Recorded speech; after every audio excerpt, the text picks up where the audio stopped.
सरांच्या आवारातील बरेचसे माझे पशुपालक मित्र होते, माझे काका सन्मान्य होते वयाने, त्यांचे वडील असू द्या, त्यांचे भाऊ बहीण असू द्या. तर मी जेव्हा पाल्या याच्यात गेलो, माझे वेशभूषेत गेलो, त्यावेळी मला लक्षात आलं की बा अचिव्हर्स अकॅडमी कडे थोडा कल आपण दिला पाहिजे. आणि ज्यावेळी माझी पहिली मुलगी आणि त्याच्यानंतरचा मुलगा ज्यावेळी यांच्या क्लासेसमध्ये जाण्यास सुरुवात केली, माझा मुलगा जो घडवण्याचं काम आहे, जसं आपण थाळीमध्ये सर्व प्रकारचं गोड, आंबट, तिखट सगळं खातो, त्याप्रमाणे सर गणेश सर तुमची टीम आहे, सर्व टीचर्स, मग ते जेंट्स असू ना, सर्व टीचर्स, कोणी कडक आहे, कोणी आवाजाने कडक आहे, कोणी मृदू आहे, कोणी मुलांना एकदम जवळ येतं, पण सर्व प्रकारचं मिश्रण आहे.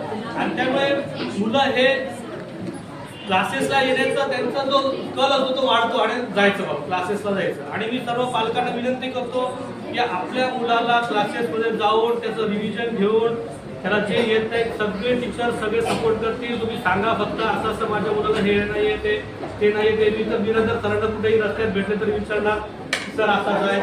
पूर्वी बिरादर सर थोडेसे आमच्या कंपाऊंडच्या बाहेर राहायचे तरी देखील विचारण्यात त्रास द्यायचो, आता तर ते कधी मला अवेलेबल असतात.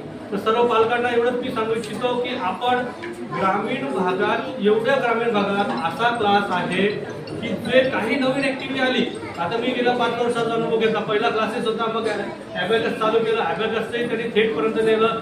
ॲबॅकसचा जो म्हणतो आपण की फर्स्ट लेवल, त्यांना लक्षात आलं की फर्स्ट लेवलच्या काही पोरांना प्री प्रायमरी थोडं शिकवलं पाहिजे, ज्युनियर लेवल, आणि पूर्ण झाल्याशिवाय पुढच्या लेवलला फोर्स करते. मी बिरादर सरांना मागे म्हणायचो, सर माझी मुलगी वयाने इतकी आहे, इयत्तेने इतकी आहे, आता तुम्ही ह्या लेवलपर्यंत तिला पोहोचवलं, आता पुढचं लेवल मी नाही, नको, मला माझी इच्छा नाही सर, तसं नका करू, असं असं करा, तसं करा. आणि जॉईंट मुवमेंट, 2 हात आहेत, नुसतं डाव्या हाताने काम होत नाही, उजव्या हाताचं पण मदत लागते. तसं एक हात अचिव्हर अकॅडमी, एक हात आपण म्हणजे कोण पालक, मिस्टर आणि मिसेस मुलाचे आई वडील, हा दोघं जॉईंट हार्टने मुवमेंट करा. आपली अचिव्हर अकॅडमी आपल्यासोबत आहे.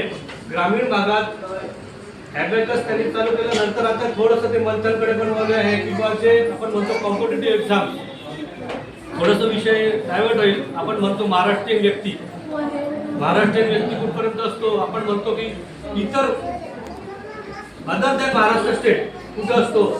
तर हे जे गॅप आहे किंवा हे जे आहे, ही लहानपणापासूनच मुलाला थोडंसं जरा तुम्ही कॉम्पिटेटिव्हकडे वळवावं, त्या दृष्टीने सर तुम्ही तुमच्याकडे ते कॉम्पिटेटिव्ह एक्झामचं जे घेतलंय.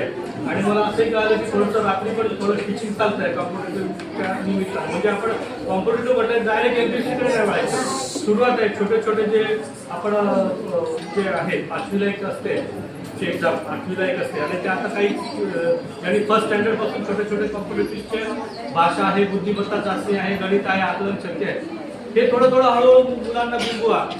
थोडासा हा जो प्रकार आहे आपण थोडं बाजूला ठेवायचा आपल्या ऑफिसनंतर असतं. सगळ्यांना इम्पॉर्टंट असतं, मला पण आहे, तुम्हाला पण आहे, पण एक तास थोडं बाजूला ठेवू, मुलांना घेऊन बसू आणि अचिव्हर अकॅडमी सोबत आपण सर्व पुढे जाऊ पुढच्या भवितव्यासाठी आणि पुढच्या शुभेच्छासाठी. अचिव्हर अकॅडमीला मी शुभेच्छा देतो आणि मला इथं बोलून 2 शब्द बोलले. धन्यवाद.